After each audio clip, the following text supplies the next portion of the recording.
Now, listen, you're here at the 32nd Anniversary Awards Gala. How important, you're HBCU graduate, how important do you feel like it is necessary for us to have organizations like this in place, events like this, to really push our culture forward? Well, first of all, I have to say, HU, as a Howard University graduate, yes, that's important. But no, as an HBCU graduate myself, I grew up in a predominantly white space, and knowing immediately that I wanted to have the experience of being around people that looked like me and being immersed in our culture was huge. And knowing what the HBCU experience has done for me and seeing what it has done for my siblings, for my father, my stepfather, my mother, all HBCU graduates in their own right, it's huge that I'm able to be here and support as a presenter, to support financially, and keeping in mind that things like this are so necessary because we are in charge of our community and we're responsible for our community, and this is a part of our community, and doing our part to make sure that HBCUs don't die and that they have the support, the financial support that they need to survive is huge. Absolutely. Now, you're a Howard University alum.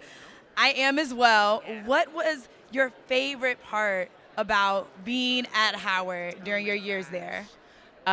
So the most memorable experience that I will never forget is my first time going onto the yard for First Friday. Just coming up from the freshman dorm, going to eat in the caf, and just seeing all of sororities and fraternities and all the kids that were skipping class because it was Friday and it was nice outside. Don't tell anybody I said that.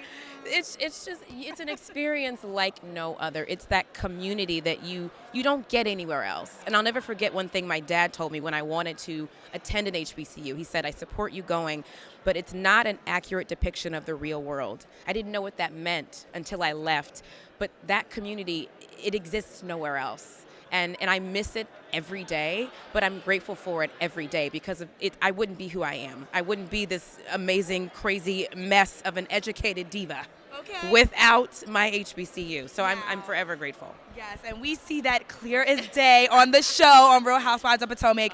Now, I have to ask you, now, if you had to weigh your experience on the show, because I know that there are pros and cons to it all, what would you rank it and why?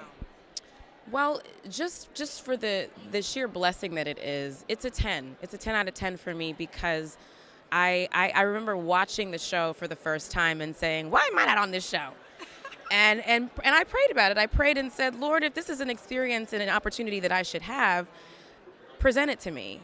And he did. And they reached out, and here I am. The rest is history. But what I've been able to accomplish in business, in my acting career, in my singing career, I'm working on my first single. I'm remixing my first single, I See You. It's a go-go remix, so look out for that. Produced by Chucky Thompson.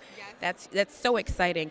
And just being able to, I hope, accurately represent Black women in our community, affluent Black women, is such a blessing. And I represent us, and I try my best to do my best. Right.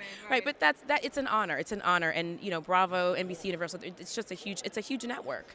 So being able to call myself a member of that family is an honor to me.